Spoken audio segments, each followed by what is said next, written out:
Bonafide Hustler here, and today it's an old-fashioned haul of a lot of cool things.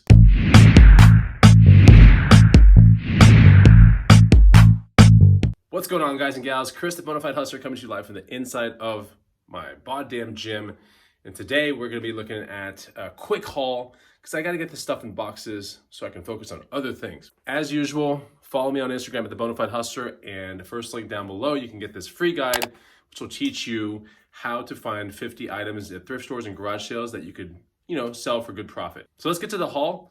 And I definitely want to start making more videos again like I used to. So yeah, still in the game, all that kind of stuff. Been a little bit more on the busy side with things that are sometimes not reselling oriented, but still go reselling all the time. So here's the first thing. Roller skates. These are pretty awesome because they're vintage roller skates. Obviously, normal roller skates, you're going to want to look at, Chicago. There are a whole bunch of other brands, Cobra, Riddell, or Riddell Cobras, whatever. Roller skates are pretty cool. They could either have plastic or metal plates on the bottom, but you're looking at for this kind of general style right here, which has a suede or a completely leather kind of main body, and we have wheels that look like this. These are roller skates, not roller blades. And oftentimes, if you find ones that look like this, the older style, they'll be worth about 80 to about 120 bucks. So I think these will be worth about 100 bucks. I believe I'm 10 bucks into these, found them at a Goodwill. Also at a Goodwill, got these Fry logger boots. Pretty neat, made by Fry, great company. The underside looks like this, pretty tough looking. But yeah, Fry makes some pretty cool boots. They're not all super resellable, but some of the ones are. And these Fry logger boots are definitely some of those. They're tarnished, they're weathered, they're cool.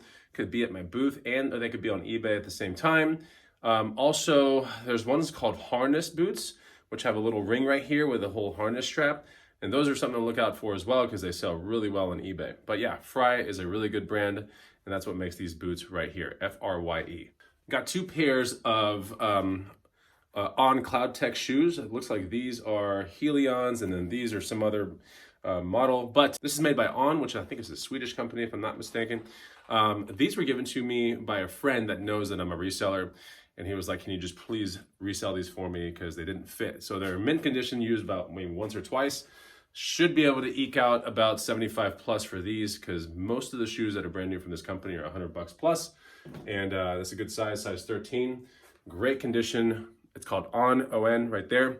And they're kind of known for their cloud shoes, which look like this on the bottom. So be on the lookout for that when you're at thrift stores. But oftentimes when you find these at thrift stores, they will be used, and the clouds will be kind of smashed up, not worth picking up. Every now and then you find a good pair.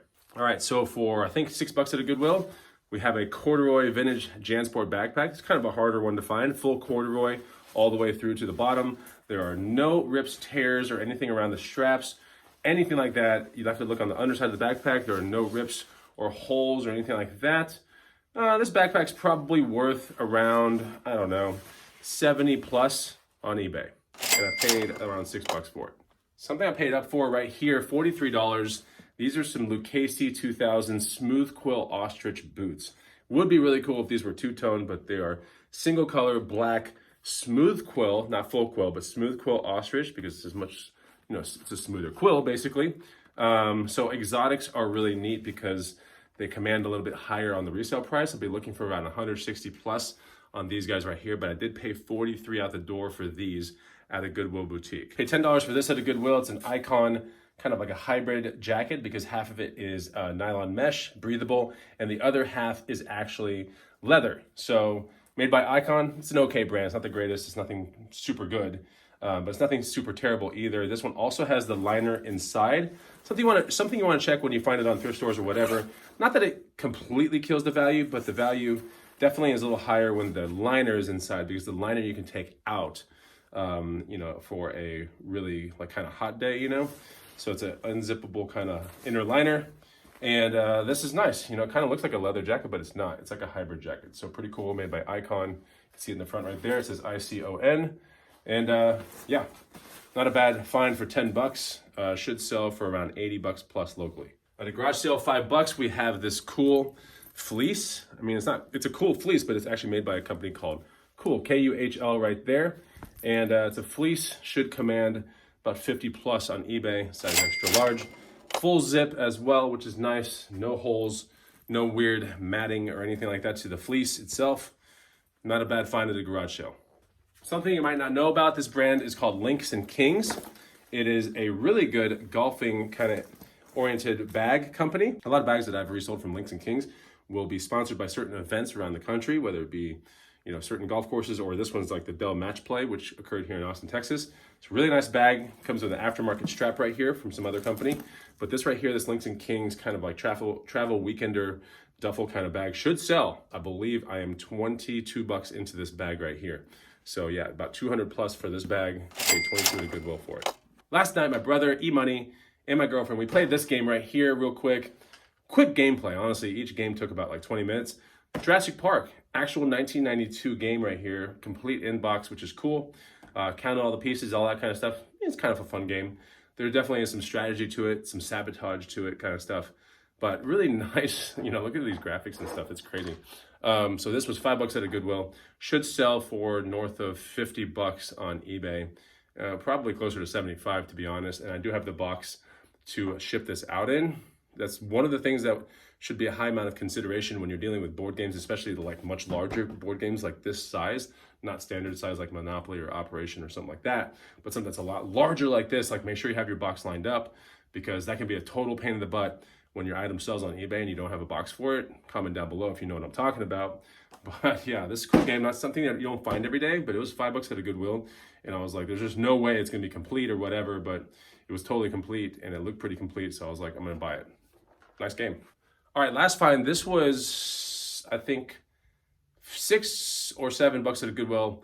I mean, something you don't see every day. This right here is a Sears grain avocado lantern in perfect condition. The globe is uncracked and the whole thing is just perfect. I mean, nearly scratch free.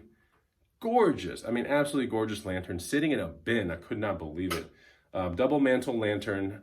What makes this so significant and so desirable is that I think this was actually a Coleman lantern licensed to Sears. So if you're buying this, you're technically kind of buying like a Coleman lantern, right? And those Coleman lanterns sell for really big money around this kind of era. This is a 1973 lantern. It has survived all those years to find itself in a Goodwill bin in this condition, no rust. I mean, it's incredible if you think about it. So it will command somewhere around, I think, 220 to about the 280 range when it sells to a person that's more likely a little lantern collector kind of person. Not something you see every single day, but something that you should look out for. The Coleman lanterns that are double lantern kind of deals, unrusted with original globe, which is this part right here, they can go for really big money, you know, oftentimes 150 plus. And if you're dealing with the rare yellow one, the mustard yellow one, you know, you could be looking at a lantern that's easily over $500 on the resale market. So you want to find them generally unscuffed and all that kind of stuff. But even when they're rusted and scuffed and a little dented and whatever, if they have the original globe there and all that, you know, you're dealing with something that still has a lot of good resale. So usually when I find these things, they're at garage sales or estate sales. So finding one of these at a Goodwill is just kind of incredible. So if you're a reseller or a picker, or, you know, someone like me, you can kind of appreciate something like this. It's not something you see every single day. That's pretty much the video. I hope you enjoy it because I want to get this stuff kind of boxed up. And yeah, I'm gonna try to make a comeback on YouTube. I'm gonna try real hard. And if you enjoy that, then put a comment down below. Hit me with a like. I'll see you on the next Bonafide Hustler video. Take it easy. Goodbye.